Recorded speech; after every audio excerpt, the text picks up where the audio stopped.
নমস্কার, শুভ সকাল। সবাইকে স্বাগত জানিয়ে শুরু করছি আজকের নতুন ব্লগ। আশা করছি আপনারা যে যেখানে আছেন ভালো আছেন, সুস্থ আছেন। তো ঘুম থেকে উঠে গেছি, অনেক সময় হলো, উঠে ঘরের অনেক কাজ করেও ফেলেছি।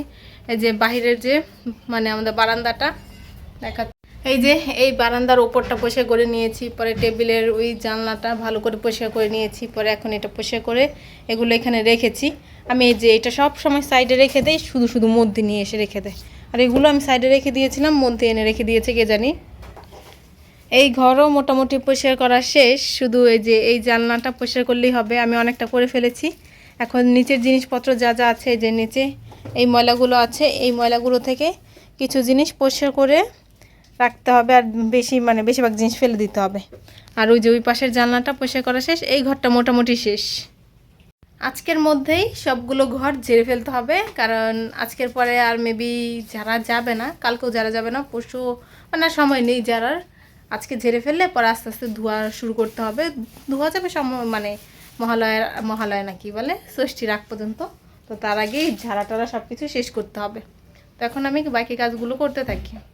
এই যে এই ঘরের ওপরটা ঝাড়া দিয়ে নিয়েছি, এখানে যে যা কিছু আছে সব কিছু এই যে নিচে নামিয়েছি, এগুলো মুছে উপরে রাখবো। তারপরে যে বুক সেলফটা সরিয়ে ওইখানটা একটু পরিষ্কার করবো, আর যা যা ছিল এগুলো পরিষ্কার করে তারপর আবার সুন্দর করে গুছিয়ে রাখবো। দাদার ঘরটা পুরোপুরি পরিষ্কার করা শেষ, এখন আমাদের ঘরটা এখন ঝাড়া দিতে হবে, ঝাড়া দিয়ে পরিষ্কার করতে হবে। তার এই যে এই জিনিসপত্র এগুলো দাদার ঘরের জিনিস, আর বিছানায় যা যা আছে সব কিছু আমি ওই দাদার ঘরে রেখে আসবো। তারপরে এই ঘরটা এই যে ওই যে এখানে দেখা যাচ্ছে কত ময়লা জমেছে, ওগুলো পরিষ্কার করতে হবে। তো এগুলো এগুলো যেগুলো ভালো জিনিস সেগুলো ওই ঘরে রেখে আসবো।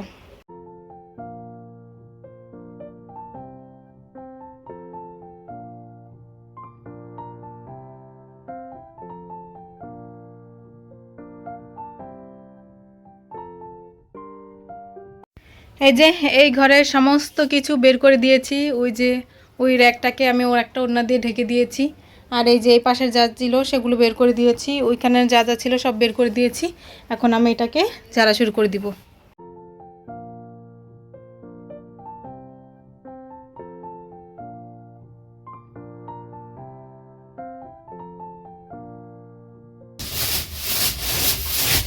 ভাই রে ভাই, দুনিয়া উল্টে পাল্টে ফেলছে। এমন ঘর ঝাড়া ঝাড়ছে, বাবা রে বাবা। দাদা ঘরটা হয়ে গেছে, এই ঘরটা কমপ্লিট। ঝাড়ু করে ফেলেছিস? ও আচ্ছা, ঠিক আছে। আমাদের পুজোর কাজ স্টার্টেড। এখন বাজে 5:56 না 57 বেজে গেছে। তো আমি সবে মাত্র স্নান করে এসেছি, আর মাথাটা শ্যাম্পু করে এসেছি। আজকে সারাদিন ধুলোবালিতে অনেক কাজ করেছি, তো তাই মাথাটা একটু ব্যথা ব্যথা করছিল, তাই আমি একেবারে শ্যাম্পু করে নিয়েছি। আর দিদি এই যে আমার আগে স্নান করেছে, স্নান করে পুজো দিয়েছে, পুজো দিয়ে একেবারে সন্ধ্যা দেখিয়ে দিয়েছে। কেননা এখন প্রায় সন্ধ্যা হয়ে যাবে, আর 5-10 মিনিটের মধ্যেই সন্ধ্যা হয়ে যাবে। 5-10 মিনিট কি আরও কম। আজকে সমস্ত ঘর আমাদের বাড়ির সবগুলো ঘর আজকে ঝাড়া শেষ, মোটামুটি ময়লা পরিষ্কার করা শেষ। আমাদের ঘরের এই রুমটার সব কিছু আমি পরিষ্কার করে ফেলেছি, শুধুমাত্র এই ড্রেসিং টেবিলটা বাকি আছে। ড্রেসিং টেবিলটা আজকে করা হয়নি, 2-1 দিনের মধ্যে করার চেষ্টা করব। আর এখন এই ফ্যানটা ছেড়ে চুলটা শুকাবো, তাড়াতাড়ি শুকিয়ে ফেলতে হবে। আর মাথাটা এখন একটু একটু করে ব্যথা করছে। আর ঘর ঝাড়ু দেওয়া শেষ, ঝাড়া শেষ, এখন শুধু ধোয়ার কাজ বাকি আছে। তো ধোয়ার কাজগুলো খুব ইমিডিয়েটলি কালকে থেকেই শুরু করতে হবে, নাকি? তোর হেব্বি মজা লাগছে না? কেন? তাহলে একটু নাচ তো দিলি, ঠিক না? এখন তুই একটা কাজে যাবিস, ঠিক না? হ্যাঁ, সেলাই কাজে। আচ্ছা যা, সেলাই কাজে যাবো। দাঁড়ান, আমার মাসির জন্য একটা শাড়ি এনেছে। একটা না, 4টে শাড়ি এনেছে। মাসিকে একটা দিয়েছে, একটা মাসিকে দিয়েছে। আজকে মাসিরটা নিয়ে যাবে, সেটা আপনাদের সাথে শেয়ার করে দেবো কোনটা। দিদি মাসির শাড়ি থেকে ব্লাউজ পিসটা কেটে শাড়ির আঁচলটা সেলাই করে দিচ্ছে, আর ব্লাউজটা দিদি বানিয়ে দিবে। আজকে সময় পাবে না, আজকে শুধু শাড়ির আঁচলটাই সেলাই করে দিচ্ছে। আর এই ফাঁকে আমি একটু শাড়িটা ভিডিও করে নিলাম। ভেবেছিলাম যে সবগুলো শাড়ি একসাথেই দেখাবো, কিন্তু মাসি যেহেতু আজকে শাড়িটা নিয়ে যাবে, এই শাড়িটা তো আর দেখানো হবে না, তাই দিদি সেলাই করতে করতে আমি শাড়িটা দেখিয়ে দিলাম। আর এটা একটা ময়ূরকণ্ঠী কালারের শাড়ি। বেশ কয়েকটা শাড়ি এনেছিল, সেখান থেকে মাসি এই শাড়িটা পছন্দ করে নিয়েছে। এখানে দিদি আর মাসি শাড়িটা ভাঁজ করে নিচ্ছে। তো ব্লাউজ পিসটা তো রেখে যাবে, আমি ব্লাউজ পিসটা পর আপনাদের সাথে ভালো করে শেয়ার করে দিব। এই শাড়িটা দেয়া হচ্ছে মাসিকে। শাড়িটার সাইডগুলো সেলাই করে দিয়েছি। আর এখানে হচ্ছে ব্লাউজের মাপ নিয়ে নিয়েছি। কোথায় এই যে পাশে লিখে নিয়েছি, এটার ব্লাউজ পিসটা দেখাচ্ছি, দাঁড়ান। এখন এটা মাসিকে একটা ব্যাগে ভরে দিয়ে দিই, মাসি চলে যাবে এখন বলছে। মাসির শাড়িটা সেলাই করে তো মাসি চলে গেছে নিয়ে, আর দিদি এখন বসে গেছে সেলাই করতে। এখন বানাচ্ছে ইচ্ছের যে জামাটা কেটেছে সেটাই সেলাই করছে। অন্য কোন সুতো দিয়ে সেলাই করছিস? হ্যাঁ, এটাই লাগানো ছিল, এটা দিয়ে করছি। কি কালার? এই যে জামাগুলো এক কালার, সুতো দিচ্ছে আরেক কালার। ভালো হয়েছে। তো কালকে আমরা এটার জন্য এত কষ্ট করে সুতো খুঁজে কিনে নিয়ে আসলাম, আজকে অন্য কালার সুতো দিয়ে করে ফেলছে। তো করুক, এখন আমি যাই, আমি যেও কিছু একটা কাজ করি, হাতের কাজগুলো শুরু করি নাকি, কি বলিস? হ্যাঁ হ্যাঁ, আর না আমি সারাদিন আমরা কাজ করি। হ্যাঁ প্রচুর কাজ করেছি। আর আমরা সন্ধ্যার খাবার খেয়ে, সরি সন্ধ্যার খাবার বলে দুপুরের খাবার খেয়েছি কিছুক্ষণ আগে। মানে আমি স্নান করতে যাওয়ার মনে হয় 4টার পরে খেয়েছি, কিন্তু আমার তবু এখন খিদে পেয়ে যাচ্ছে। আমারও পেয়েছে। আসলে কি, একটু থাম আমাকে বলতে দে। তো দুপুরের খাবারটা যতই দেরিতে খাই, কিন্তু সন্ধ্যার দিকে না একটু খিদে পেয়ে যায়। তার কি তাই পায়? হ্যাঁ, কালকে 2-3 দিন থেকে তো আমি তাই করছি, জানি না। সন্ধ্যাবেলা খিদে পায় যায় দেখে আমি দুপুরে খাবারটা একটু দেরি করে খাই, কিন্তু তাও খিদে পেয়ে যায়। কি করে আজকে তার বাইরে যাবো না, কিছু খেতেও পারবো না। ঘরে কিছু আছে, নুডলস রাঁধতে পারবো না আমি। আর বিস্কিট খেলে খাওয়া যায়, বিস্কিট খেতে ইচ্ছে করছে না, থাক না খেয়েই থাক। হ্যাঁ সেটাই। 7:30 এখন বাজে। তো বাবার জন্য আপেল ভিজিয়ে রেখে এসেছি জলে, তো সেটা এখন বাবাকে যে কেটে দিব। আর আমাদের জন্য একটা মুসাম্বি ভিজিয়ে রেখে এসেছি। আর এখানে আমি বের করেছি, তো এই যে এখানে একটা লাড্ডু বের করেছি, একটাই আছে, এটা দিদির জন্য। আর এখানে আমি সন্দেশ বের করেছি, এটা আমি খাবো, দিদি তো সন্দেশ খায় না। আর দিদি লাড্ডু খায়, একটা আছে, এটা আছে খেয়ে শেষ দিয়ে ফেলবো। এই আপেলটা খাবার সোডা দিয়ে, মানে খাবার সোডা গুলে তারপরে জলে ভিজিয়ে রেখেছি। এখানে একটা মুসাম্বি, এখন এটা কেটে বাবাকে দিব। আপেলটা কেটে বাবাকে দিয়ে এসেছি, আর মুসাম্বিটা দিদির কাছে নিয়ে এসেছি। দিদি এখন খাবে না বলছে, দিদি কাজে খুবই ব্যস্ত, তো আমি খাই। দিদি ওই ঘরে বসে বসে তো সেলাই করছে, আর আমি এই ঘরে বসে বসে ব্লাউজের হাতের কাজ করছি। এই যে এই ব্লাউজটা, তো এটার বুতাম আর বুতামের ঘরাটা শেষ করেছি। আরও একটা ব্লাউজ নিয়েছি, এই যে এটা ইচ্ছে আছে আজকে এইটাও শেষ করব। তো এখন এটা আমি শুরু করব, তো দেখা যাক এটা আজকে শেষ করতে পারি কি না। পারলে তো ভালো, আমার তাড়াতাড়ি কাজগুলো শেষ হয়ে যাবে। আর না পারলে বুতামগুলো লাগিয়ে রাখবো, আর বুতামের ঘরাটা কালকে করবো যদি না পারি।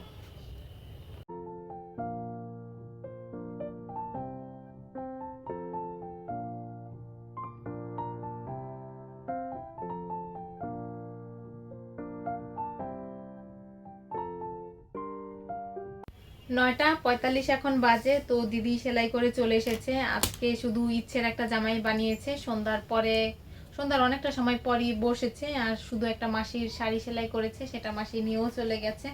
তো ইচ্ছের জামাটা দেখিয়ে দিই। এই যে এই জামাটা বানিয়েছে, এই কি জানি কুচি কলি কলি করে।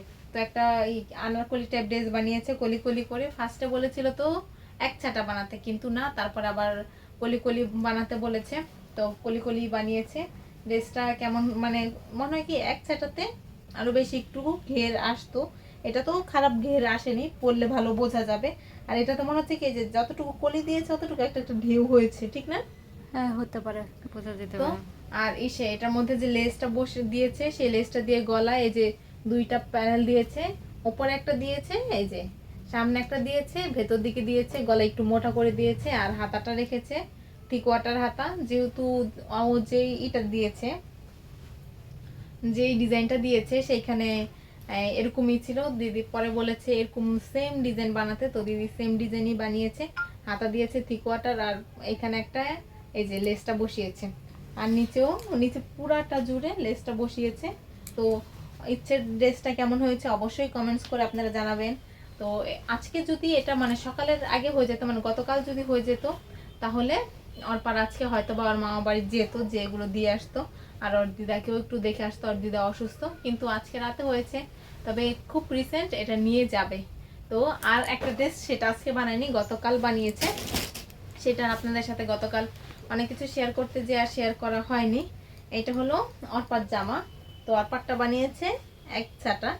তো এক ছাটাতে কাপড় বেশি লাগে না, অর্পার ইসে এই যে এক ছাটা বানিয়েছে, এটাও একটা আনারকলি টাইপ। অর্পা যেই ড্রেসটা দেখে এই মানে বানিয়েছে, সেম কালার ড্রেস ছিল, কিন্তু কাপড় অন্য ছিল। তো অর্পা হাতা পারে এতটুকু যে হাতাটা গুলো হয়, সেই হাতা খুব পছন্দ করে পরতে। তো দিদি সেই হাতাটাই Blouse। দিয়েছে। তো আর হাতার মধ্যে এখানেই বসিয়েছে কি বেশ লেস বসিয়েছে, আমাদেরটার এই মতো মানে বানাতে আমাদের বলেছিল। যে লেসটা ছিল সেই লেসটাই বসিয়েছে। আর এটা গোল গলায় দিয়েছে, যে ড্রেসটা মানে ও যেটা পাঠিয়েছে সেখানে গোল গলায় ছিল, তাই আর গোল গলা দিয়েছে। আর নিচে একটা বর্ডার বসিয়েছে, লেস দিয়েছে। পুরাটাও করা হয়নি, এই যে একটু বাকি রয়েছে। দিদির মেশিনটাই খুব ডিস্টার্ব দিচ্ছিল দেখে, তো দিদি আর কি বেশ লেসটার বসায়নি, বলেছে হাতে সেলাই করতে। তো এই যে এটার গলার কাজটাও অর্পার জামাটা মনে হচ্ছে আমি পরে ফেলতে পারবো, একটু পরে দেখাবো। দেখা। আচ্ছা তাহলে আমি এটা একটু পরে আসি, তারপর একবারে দেখাচ্ছি। তো আমি জামার ওপর দিয়ে অর্পার জামাটা পরে নিয়েছি, এই যে ভালোই হয়েছে। অর্পা পরলে হয়তো আর ভালো লাগবে, কিন্তু আমার সাইজে তো এটা না, তাই আমাকে ভালো লাগছে না, কেমন জোলা জোলা লাগছে। আর আমার হাতাটা কত বড় হয়ে গেছে, অর্পারটা অবশ্য এত বড় হবে না। আমি আবার আমার জামার উপর দিয়ে পরে ফেলেছি আর চেঞ্জ করে নি। আর এই হচ্ছে অর্পার জামাটা, ভালোই পরবে, ঘের হবে ঠিক না, এই যে ভালোই ঘের হয়েছে। তো অর্পা খুব শীঘ্রই এসে নিয়ে যেতে পারে, তখন অবশ্য না দেখাতে তো পারবো না, অর্পা তো চলেই যাবে। আর এখন বসে বসে আমি আর কাজগুলো করব, মানে হাতের কাজ এখন আমার শেষ হয়নি। যে ব্লাউজটা আমি করছিলাম সেটা এখন আবার করব। তো ব্লাউজটা যে সেলাই করছিলাম শেষ হয়েছে, এখন এটা আমি রেখে দিব। আজকে কটা সেলাই করে শেষ আজকে করেছিস? দুটো সেলাই করেছি, এটা নিয়ে দুটো হলো। তো এরকম প্রতিদিন যদি একটা একটা করে সেলাই করি হয়ে যাবে আশা রাখছি। তো আর তখন যে মাসিকে যে কাপড়টা দেওয়া হয়েছে তার ব্লাউজ পিসটা দিদি কেটে রেখে দিয়েছে। কাপড়টা ছিল ময়ূরকণ্ঠী কালার, আর তার ব্লাউজ পিসটা হলো এরকম সুন্দর গোল্ডেন কালার, সরি গোল্ডেন না, মেরুন কালার। আর এটার যে বর্ডার আছে মানে পাড়টা আছে, পাড়ের মধ্যে এরকম এটার একটু মেটাল কালার, আর আছে সিলভার কালার। এটা খুবই সুন্দর ব্লাউজ পিসটা, মানে পাটটা খুবই সুন্দর, অনেক যা হাতেও দেওয়া যাবে, আবার মানে পিঠেও দেওয়া যাবে। দিদিও হয়তো বা এত ডিজাইন করে দিবে না, কিভাবে দিবে সেটা দিদিই জানে। আর ব্লাউজটা তো দিদিই বানিয়ে দিবে, পূজার আগে বানাবে না, পূজার পরে বানাবে, সেটা আমার জানাই নেই। আর শাড়ির ভেতরে এই যে এই কাপড়টা এই কাগজটা পেয়েছে, এটা একটু শক্ত কাগজ, তো এটা দিয়ে দিদি ফর্মা বানাবে, মায়ের ব্লাউজের ফর্মা বানাবে, তাই রেখে দিয়েছে। আর আজকে তো মায়ের রান্না করার কথা ছিল না, আর মা রান্নাও করেনি, কেননা গতকাল বেশি করে রান্না করে রেখেছে, সেগুলোই আমরা খাবো ভেবেছিলাম। যেহেতু মাসে এসেছে, পরে বাবা মুরগি নিয়ে এসেছিল। না, মাসি আসার আগেই বাবা মুরগি এনেছিল। ও বাবা বলে মাসি আসার আগে মুরগি নিয়ে এসেছিল। বাবাও তো জানতো না মাসি আসবে, যে জানতো না, না ও জানতো না, তো মুরগি নিয়ে এসেছিল। তারপর সেটা আজকে মাসি রান্না করেছে, যদিও আমি দুপুরে ভাত খেয়েছি, মাংস তরকারিটা খাইনি, মায়ের সঙ্গে মাকে খাইয়ে দিয়েছিল। তো মা তো মাংস খায় না, আর মা তার জন্য আমাকে মাংস খাইয়ে দেয়নি। আর দিদি বলছে মাংস তরকারিটা নাকি হেভি হয়েছে। আর এখন বেজে গেছে 10টা 2, আমার খিদেও পেয়ে যাচ্ছে, আর কি একটু একটু ঘুম ঘুম পাচ্ছে। যদি এখন ভাত হয়, মানে আমি যে সেলাই কাজটা করছি আমার একদমই করতে ইচ্ছে করছিল না, তবু করছি, কেননা পুজো এসে গেছে, তার আগে করতেই হবে। আর এখন তো প্রতিদিন অনেক কাজ থাকবে, আর আমি তো সময়ও পাই না, বিকেলে পড়াতে যেতে হয়, তার আগে টুকটাক ঘরের কাজগুলো করতে হয়। আর আজকে তো সব ঘর ঝাড়াঝুড়ি করে টায়ার্ড হয়ে গেছি, একটু ঘুমও পাচ্ছে। যদি ভাত হয়ে থাকে তো খেয়ে এসে একটা দিব ঘুম, একেবারে কালকে সকাল উঠবো। আজকে ভেবেছিলাম যে সোফার মানে ফোমগুলোর কভারগুলো খুলে রাখবো, কিন্তু আর খোলা হয়নি, মনে হচ্ছে না আর আজকে হবে। যদি কালকে সকাল সকাল ঘুম থেকে উঠে খুলতে পারি তাহলে কালকে ওই কাজটা করব। তো ভিডিওটা আজকে এখানেই শেষ করছি। যদি কিছু ভালো লাগে লাইক কমেন্ট শেয়ার করবেন। দেখা হচ্ছে পরবর্তী কোনো ভিডিওতে, ততক্ষণ পর্যন্ত ভালো থাকবেন, সুস্থ থাকবেন। আর এখন যে মাংস দিয়ে ভাত খাবো, দিদি বলেছে আজকের মাংস তরকারিটা নাকি হেভি হয়েছে। না মাংস না, মাংস ভাত। দিদি সেই কবে থেকে বলছে মাংস ভাত খাবে, আজকে মাংস ভাত খেতে হয়েছে। তো টাটা, বাই।